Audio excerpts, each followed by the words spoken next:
Why did no one notice when she stopped flinching? The desert didn't care who you were. It burned everyone the same. Heat pressed down on the Nevada range like a physical weight, flattening breath, bending light, turning distance into illusion.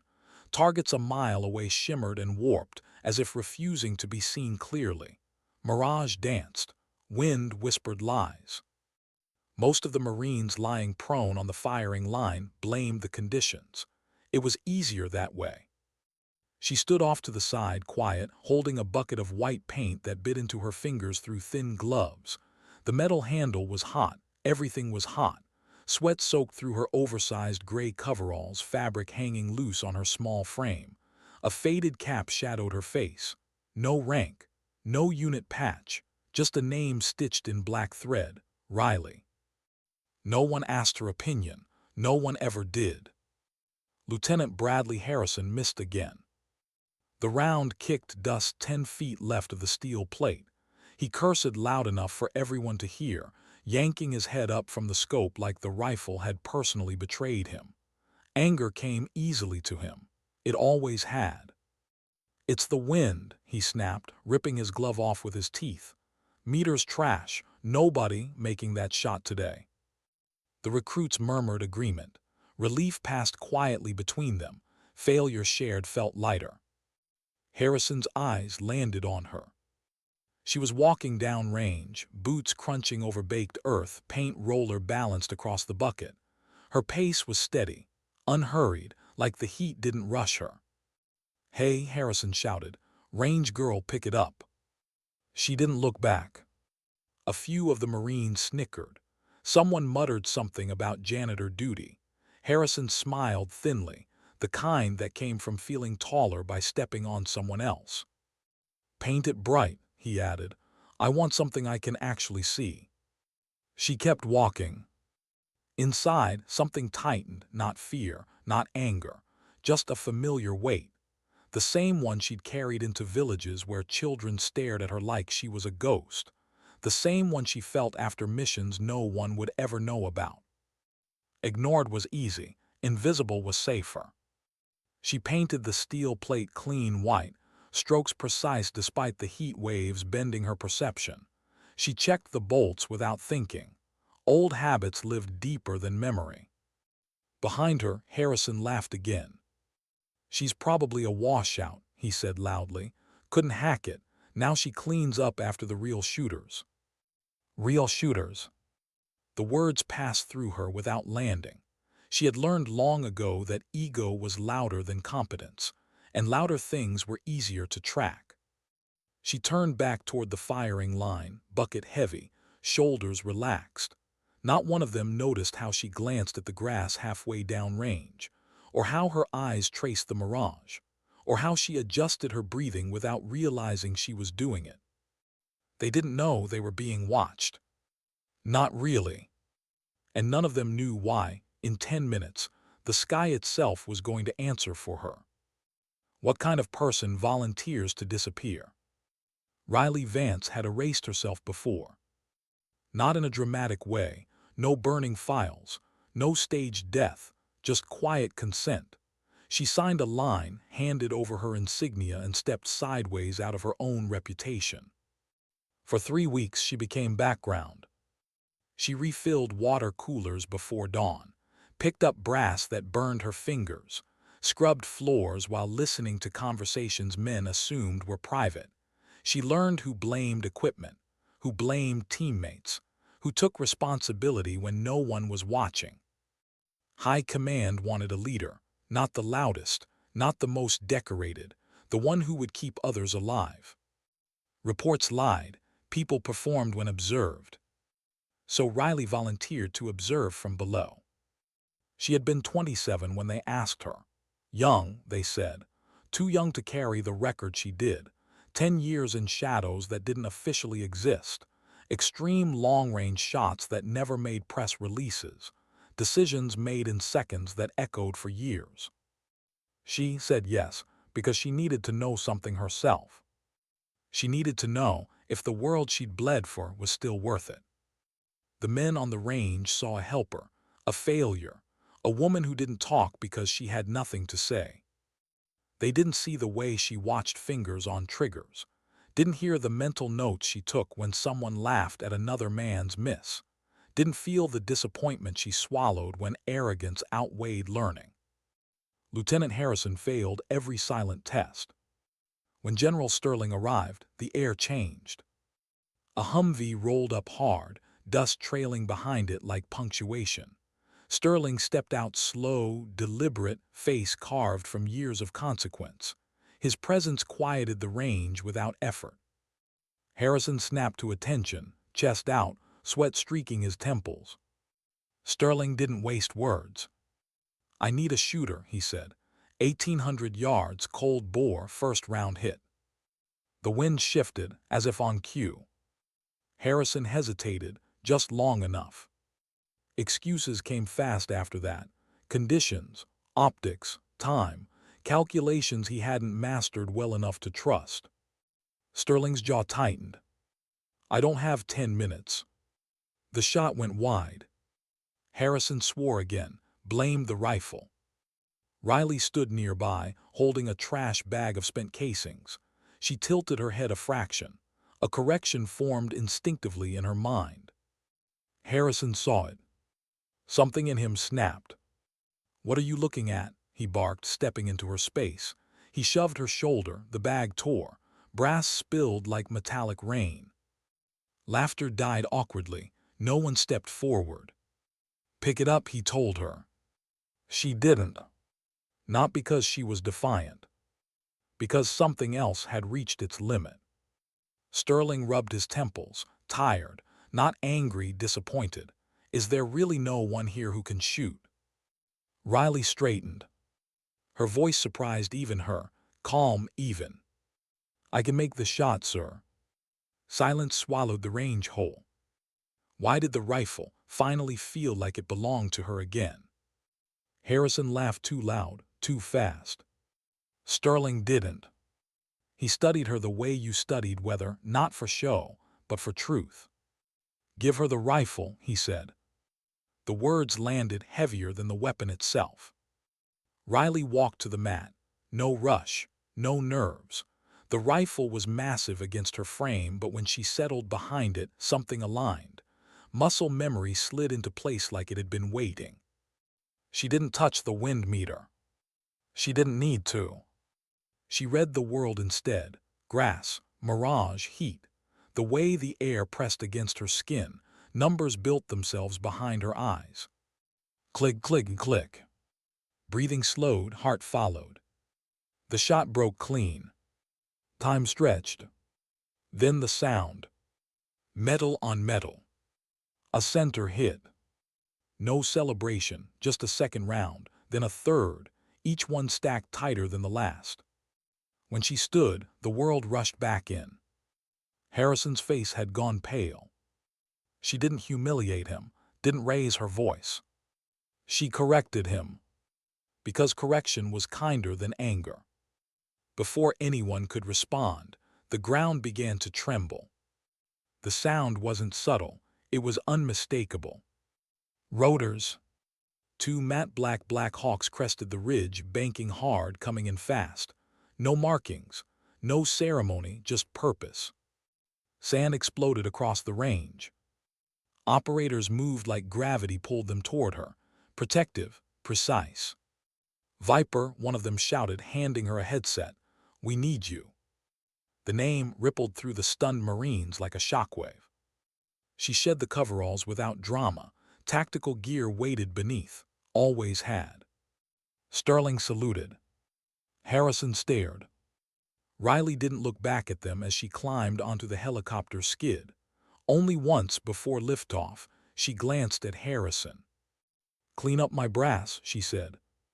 Then she was airborne. "How do you aim when everything is moving, including you?" The canyon screamed past beneath them. Wind tore at her as she leaned out, clipped in, rifle braced against physics itself. The helicopter vibrated. The target moved. Jurisdiction lines blurred closer by the second. Fear tried to surface. She acknowledged it, let it pass. This wasn't about skill anymore. It was about restraint, precision. ending a threat without becoming one. She fired. The shot wasn't loud inside her head. Just final. The vehicle spun out short of the bridge. Mission complete. No cheers from her, just exhale.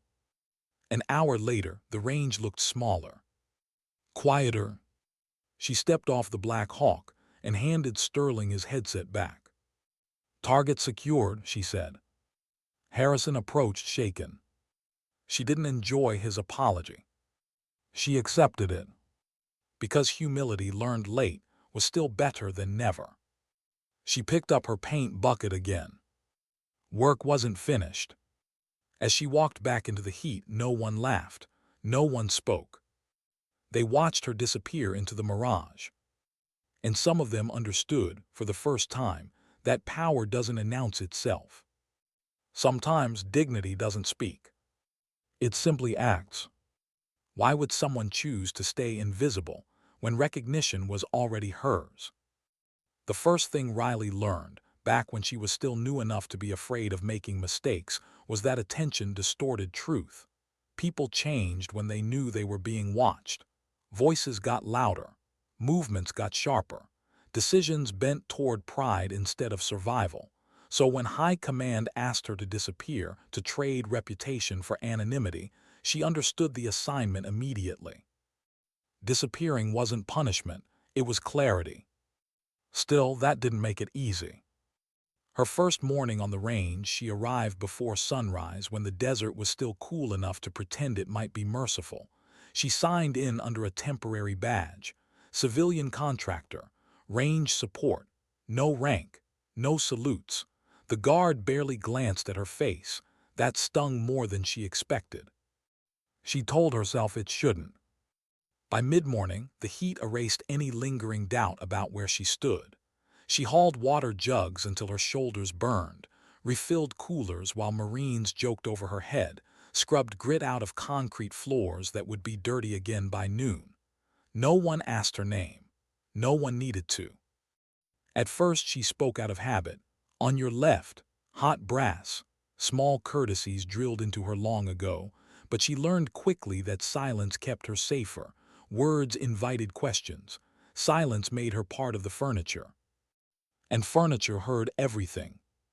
She listened while men talked about kills like trophies and misses like personal insults.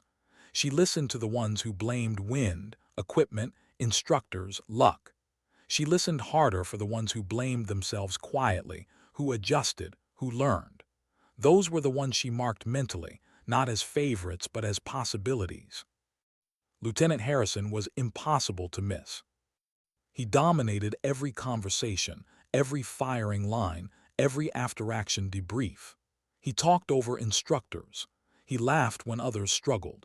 He carried himself like his future had already been decided and merely needed to arrive. Riley watched him miss a shot on day 3 and throw his glove downrange in frustration. Watched him berate a private for shifting position too slowly. Watched the private flinch, then overcorrect, then miss again. She felt something tighten in her chest. Not anger, recognition. She had served under men like Harrison before, talented enough to be dangerous, proud enough to make it fatal. At night, when the barracks settled into uneasy quiet, Riley lay on a narrow cot in a spare room near the supply shed. Sleep came in fragments, it always did. Her body rested, but her mind stayed alert, replaying old missions uninvited. Yemen, Afghanistan, a ridge line at dawn where the wind turned without warning. Faces she never saw clearly, choices she'd made anyway. She reminded herself why she was here. This wasn't about proving anything, not anymore. This was about protecting people who didn't yet know they needed protection, sometimes from themselves. On the 5th day, she overheard 2 Marines talking while she mopped near the armory. "Think the helper's mute?" one asked. "Probably washed out," the other replied. "You don't end up painting targets if you're any good." Riley kept mopping. The words didn't hurt. They slid off, dull and familiar. What hurt was the ease with which capability was dismissed. how quickly strength was misjudged when it didn't look the way people expected. She'd worn ranks once that commanded rooms into silence. She'd carried authority that bent entire operations around her decisions. Now she carried a paint bucket.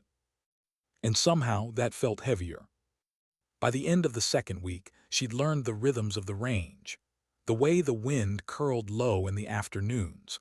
The way mirage thickened just before someone rushed a shot. She noticed who checked their dope cards and who relied on memory alone, who breathed before squeezing, who rushed to prove something no one had asked for. She saw potential buried under insecurity. She saw discipline buried under ego. And she saw how quickly people became cruel when they thought power belonged to them. One afternoon, Harrison barked at her to hurry up while she was repainting steel. He didn't look at her face, didn't see the way her shoulders squared, not in defiance but in restraint. She counted brush strokes instead, controlled her breathing, let the moment pass. That night alone, she stared at the ceiling and wondered when restraint had started to feel like surrender. She reminded herself again, this was temporary. But a quiet question lingered, unwelcome and persistent. If the world only respected what it could label, was disappearing just another way of letting it stay broken? The answer didn't come easily. The third week brought General Sterling. Riley noticed his arrival before anyone announced it.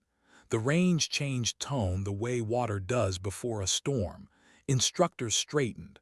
Voices dropped. Harrison stood a little taller. Sterling didn't care about posture. He cared about outcomes. From her position near the brass bins, Riley watched him observe the shooters. He didn't interrupt, didn't praise, didn't correct, just watched, the way she watched. When Harrison missed under pressure, Riley saw it immediately. Not the miss itself, misses happened. The reaction afterward, the refusal to adjust, the need to explain instead of understand. Sterling's disappointment was subtle but unmistakable.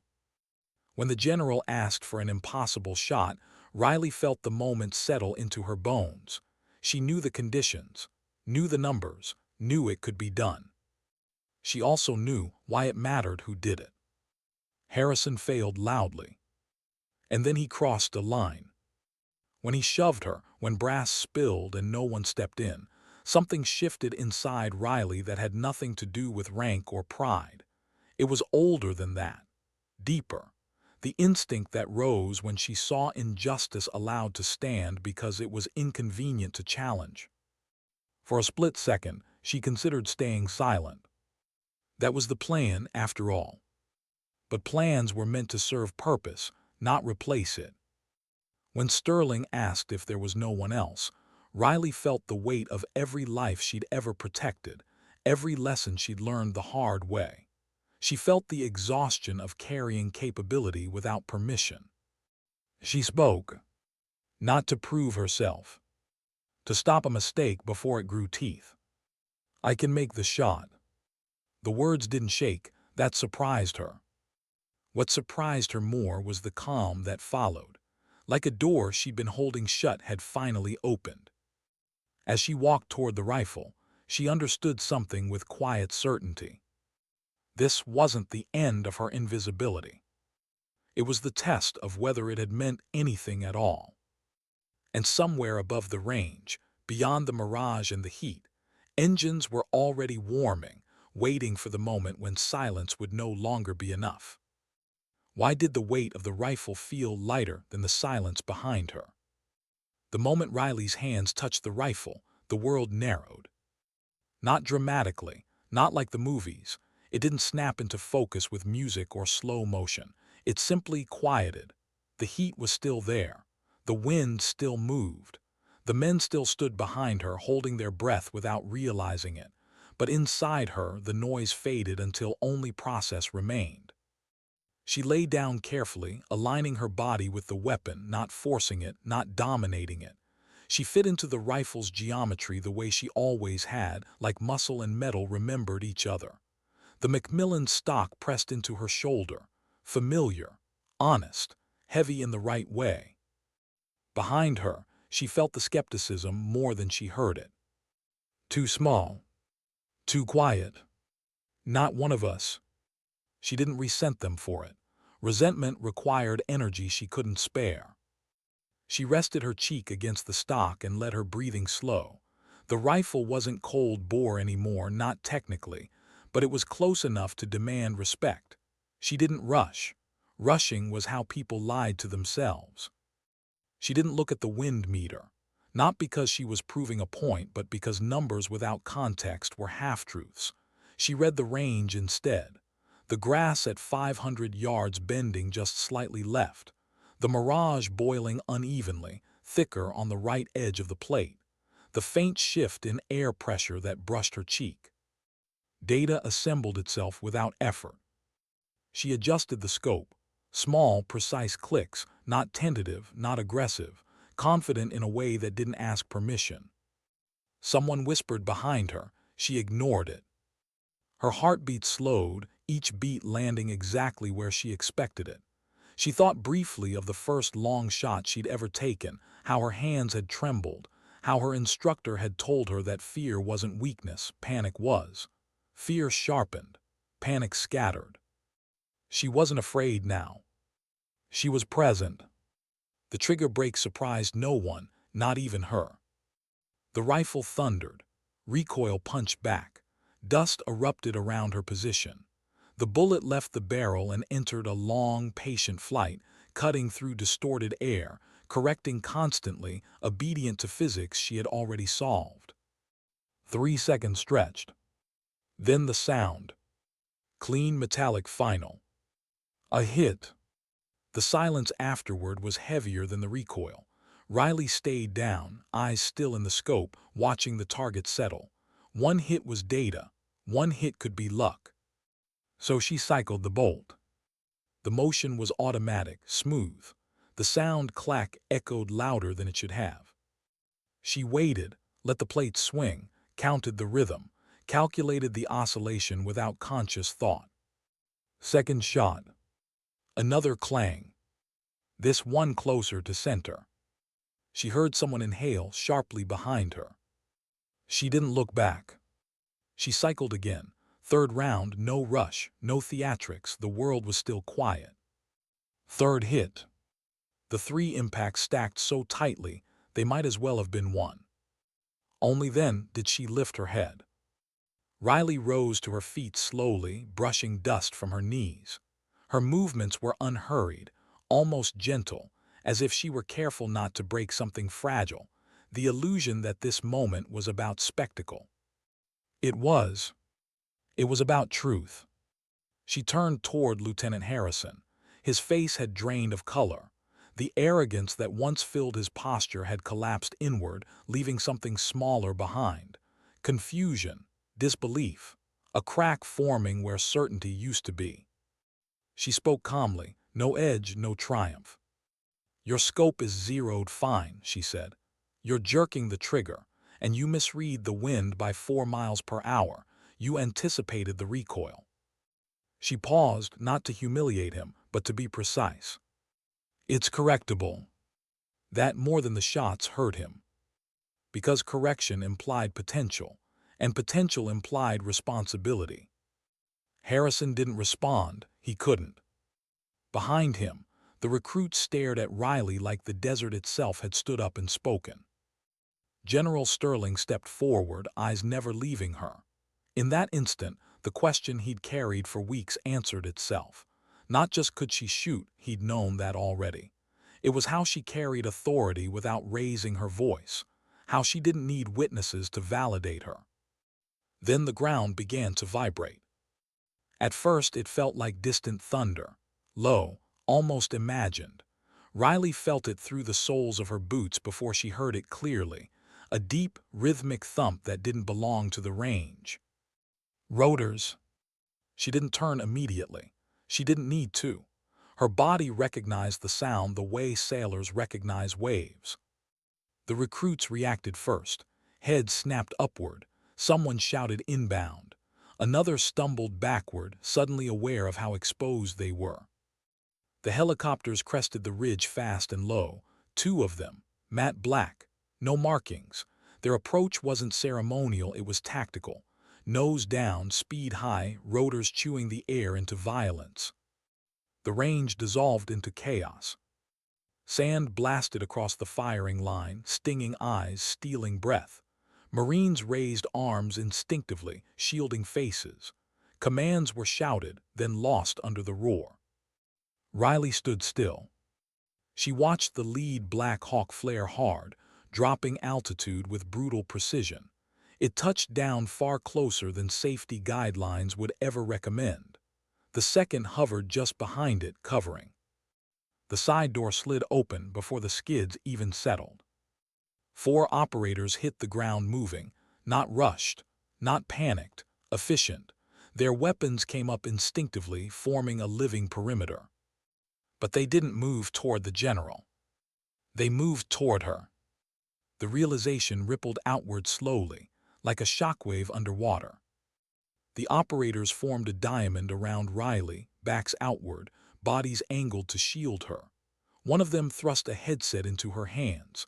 Another held out a tactical vest. Viper, the team leader, shouted over the engines. His voice was steady, almost relieved. "We need you, now." The call sign landed like a dropped plate. General Sterling didn't look surprised. Harrison did. Riley took the vest. In one smooth motion, she unzipped the oversized coveralls and let them fall away. Underneath, a fitted tactical undershirt clung to her frame, not new, not pristine, but worn the way real gear was worn, lived in. She pulled the vest on, snapping buckles without looking. Muscle memory took over. She slipped the headset on. "What's the status?" she asked. No hesitation, no confusion, just command. The team leader leaned close. "High-value target is mobile. Cartel convoy broke pattern. We're out of time for a ground intercept." Riley nodded once. "How far?" 2 miles from the border, moving fast." She turned toward the helicopter without another word. As she stepped forward, she paused just long enough to glance back at Harrison. His mouth was open. His certainty had completely collapsed, leaving raw exposure behind.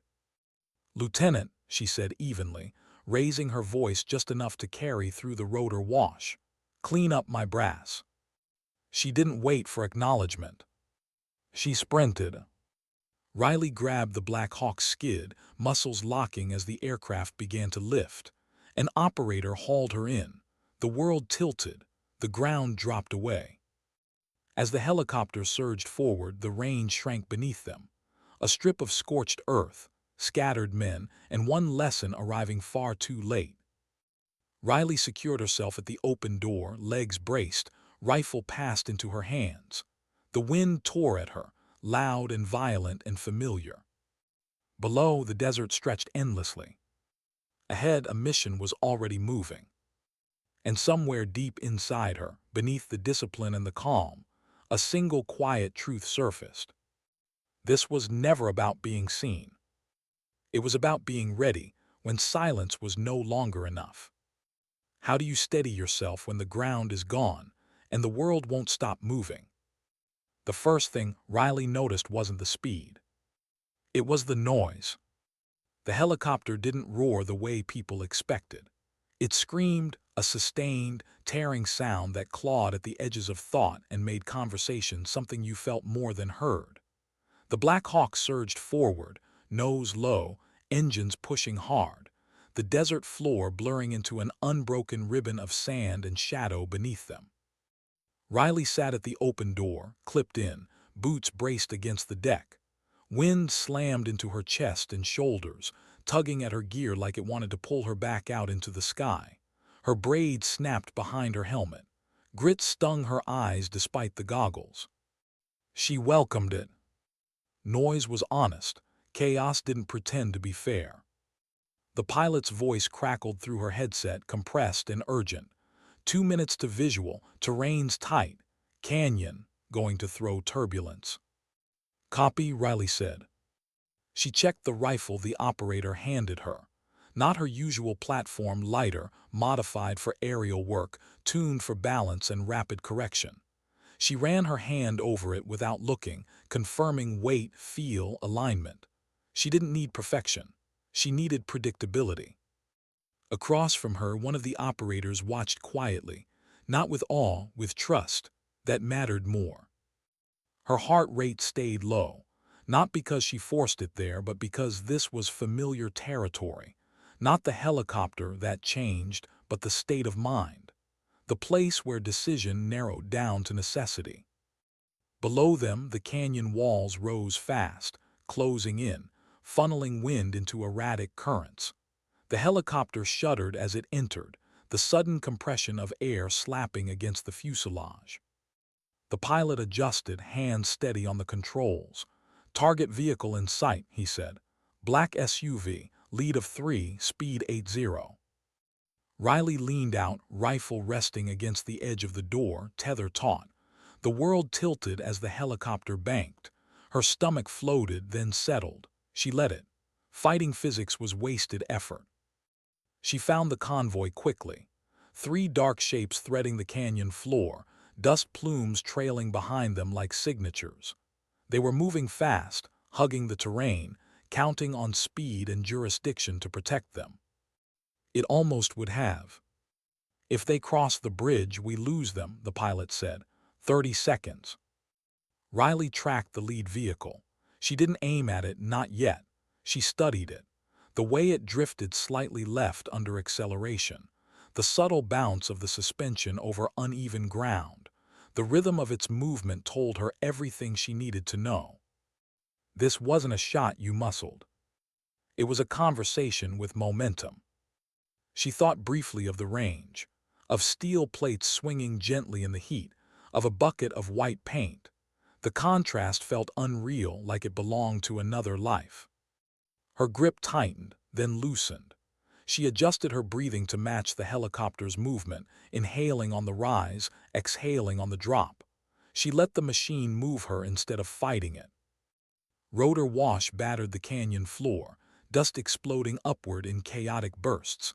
The helicopter yawed slightly. Wind shoved her shoulder hard enough to make her grunt.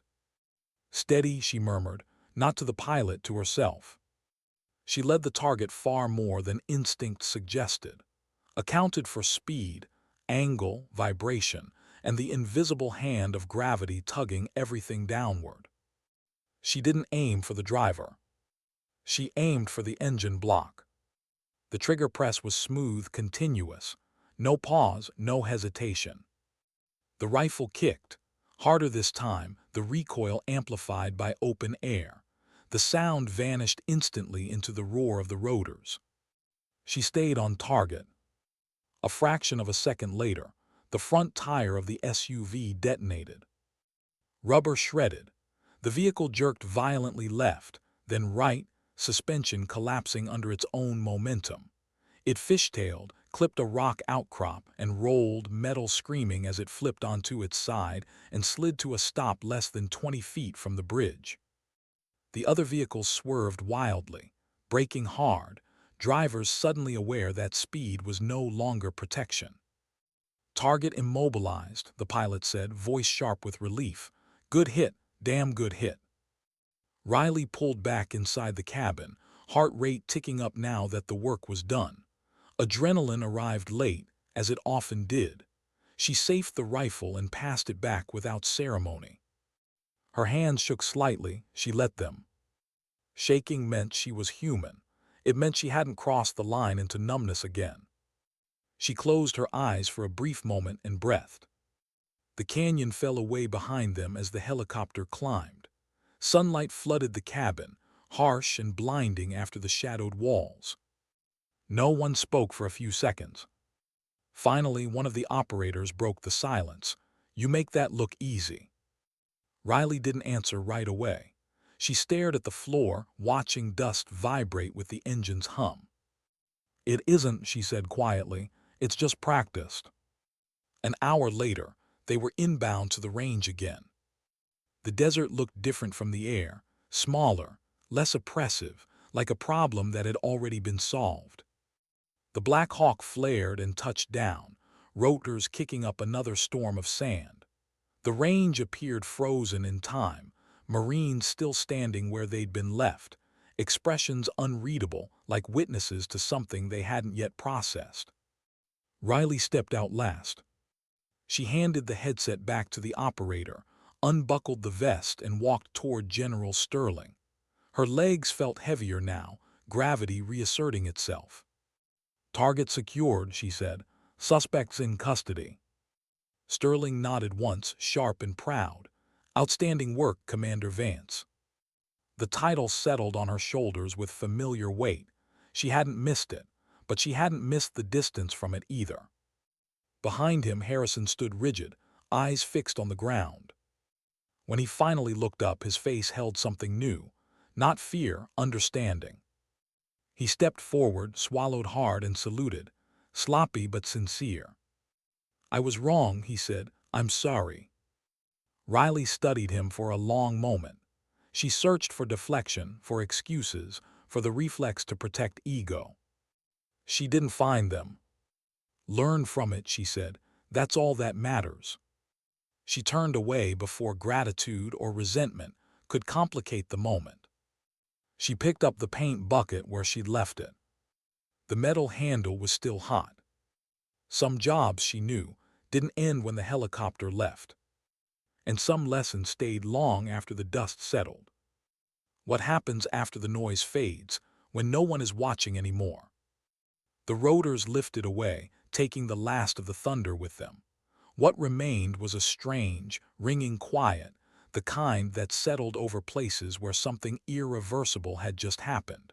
The range felt wider now, emptier. Even the desert seemed to hold its breath. Riley stood alone near the firing line, the weight of the paint bucket pulling gently at her arm. Without the helmet and vest, she felt smaller again, closer to the version of herself that had existed before the engines, before the call sign, before the sudden clarity of purpose. The Marines didn't rush back to their positions. No one barked orders. No one laughed. They just stood there, scattered and silent, watching her like the ground might shift again if they moved too quickly. She could feel their questions pressing in from all sides. "Who are you? Why didn't we know? How long were you watching us?" She didn't owe them answers. General Sterling approached her without ceremony. Up close, he looked older than he had from a distance. Lines cut deep around his eyes, not from age alone, but from responsibility carried longer than was healthy. "You didn't have to stay undercover as long as you did," he said quietly. "You could have ended it sooner." Riley nodded. "I know." "Why didn't you?" She considered the question carefully, not because the answer was complicated, but because it was personal. "Because people behave differently when they think no one important is around," she said. "I needed to see that." Sterling studied her for a long moment, and now you have." He exhaled slowly, the sound of a man releasing a weight he'd been carrying longer than he realized. "Some of them aren't ready." "No," Riley agreed, "but some are." They stood in silence, watching the recruits begin to move again, uncertain but learning. One helped another gather spilled brass without being told. A small thing, but small things were where change started. Harrison approached last. He stopped a few feet away, posture stiff, eyes searching for permission to speak. For the first time since she'd met him, he looked unsure. "Commander," he said, the word came easier this time. I didn't just disrespect you, I disrespected the process." Riley met his gaze. She saw shame there. Real shame, not the performative kind that begged forgiveness. "That process exists for a reason," she said. "It's supposed to break you down, not so you're smaller, so you're honest." He nodded, jaw tight. "I thought confidence was enough," he admitted. "I thought if I acted like I belonged, I would." Riley softened just a fraction. "Belonging isn't something you announce. It's something others trust you with." Harrison swallowed. "I'll do better." "Do," she said. "Don't say." She didn't wait for another apology. She turned away, bending to pick up a handful of brass. The metal was warm in her palm, real, grounding. As she dropped it into the bucket, a familiar heaviness settled in her chest. The mission was over. The adrenaline had burned off, and now came the part no one talked about, the return to stillness. Later that evening, Riley sat alone on the steps outside the supply shed as the sun dipped low, bleeding orange into the horizon. The desert cooled slowly, reluctantly. Crickets began to surface. Somewhere in the distance, a truck backfired. She rolled her shoulders, feeling the ache there now that urgency no longer masked it. She thought of the shot from the air, the precision required, the thin margin for error. She thought of the faces in the SUV, unseen but present in her mind. She didn't celebrate the outcome. She never had. Victory, without reflection, was just noise. Her phone buzzed softly, a secure message, brief. "Good work, stand by." She stared at the screen for a moment before locking it and slipping the phone away. Stand by. That was always the hardest part. Waiting meant remembering. She remembered the first time she'd been underestimated, a briefing room years ago. A senior officer had asked who she was there to assist. She said nothing. Let her work answer instead. It had, eventually. She wondered how many times she'd chosen silence over correction. How many moments she'd allowed arrogance to pass unchallenged, because fighting it felt heavier than enduring it. Today had been different. Today she'd stepped forward. Not because she wanted to be seen, but because not stepping forward would have allowed harm to continue. The realization settled quietly, like dusk. Maybe disappearing wasn't the same as being absent. Maybe it was preparation. A young Marine approached hesitantly, helmet tucked under his arm. He stopped a respectful distance away. "Ma'am," he said, "thank you." "For what?" "For showing us," he said, searching for the words, "what right looks like when no one's cheering." Riley felt something tighten behind her ribs. She nodded once, "You're welcome." He left without another word. The stars emerged one by one as the desert darkened. Riley sat there until the air cooled enough to raise goosebumps on her arms. She pulled her jacket tighter and stood, joints protesting. Tomorrow the range would run drills again. Targets would be painted. Shots would be taken. Some would miss. Some would learn. And she would decide what came next. As she walked back toward the barracks, the last light fading behind her, one quiet truth followed her footsteps. Strength didn't need an audience. It needed responsibility. And the courage to carry it when the noise was gone. What does redemption look like when no one is left to impress?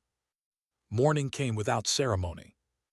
No helicopters, no generals, just the low sun sliding over the desert and the familiar smell of dust warming under light.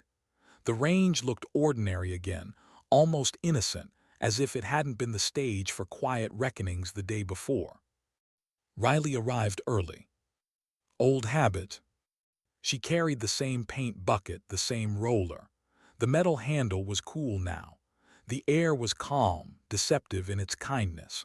For a moment, she stood alone and let herself feel the stillness settle into her bones. This was the part no one trained you for. After-action silence. When the body remembered danger, but the world pretended nothing had happened. She walked downrange and began repainting the steel, white over gray, erasing yesterday's scars so today could begin honestly. Each stroke was deliberate, almost meditative. The simple rhythm grounded her in a way no briefing ever had. Behind her, boots crunched. She didn't turn right away. "You don't have to do that anymore," General Sterling said. Riley finished the stroke she was on before straightening. "I know." Sterling studied her, hands clasped behind his back. "Command wants you back full-time. Lead role, task force level, your pick." She nodded slowly. The offer didn't surprise her. It never had. What surprised her was the pause that followed the absence of relief. "Give me a day," she said. Sterling raised an eyebrow. "For what?" "To be sure I'm choosing it," she replied, "not just defaulting to it." He considered that, then nodded once. "Fair." He turned to leave, then stopped. "For what it's worth, you changed more than a few trajectories here." Riley watched him go, then returned to her work. By mid-morning the recruits filtered in. There was less noise now, less bravado. Conversation stayed closer to the ground. A few nodded at her in passing. One offered to carry the bucket. She handed it over without comment. On the firing line, Harrison lay prone again. This time he didn't rush. Riley watched from a distance as he adjusted his position, checked the wind twice, then checked it again. He breathed. He waited. The shot rang out. A hit. Not perfect, but honest. She felt something loosen in her chest. Later, she found herself alone near the edge of the range, staring out across the open desert. The horizon blurred slightly in the rising heat. Mirage played its old tricks. Distance lied the way it always had. She thought about the versions of herself she'd been. The young sniper desperate to prove she belonged. The seasoned operator who learned that survival sometimes meant restraint. The invisible helper who watched others reveal who they were when they thought power belonged to them. Each version had cost her something. Confidence, sleep, faith. But each had given her something too. Perspective, patience, clarity. Her phone buzzed again.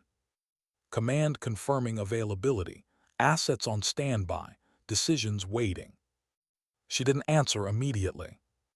Instead, she picked up the paint bucket one last time and finished the final target. The white surface gleamed under the sun, clean and unforgiving, ready to tell the truth. When she was done, she set the bucket down carefully and removed her gloves. Her hands were rough, scarred, real. She smiled faintly. This was what capability looked like when stripped of ceremony. Not loud, not cruel, not rushed, just present. She keyed her phone and typed a brief response. Available on my terms. Then she slipped it back into her pocket and walked toward the barracks. As the day unfolded, training resumed in earnest. Shots echoed. Corrections were given quietly. No one shouted at the wind. No one blamed the rifle. Progress came in inches, not leaps. Riley passed through it all like a shadow, offering guidance when asked, silence when not. She didn't need to announce who she was anymore. The range knew. By late afternoon, the sun dipped low again, casting long shadows across the dirt. The desert cooled, forgiving nothing but allowing rest. Riley paused at the edge of the range and looked back one last time. Steel targets stood painted and waiting.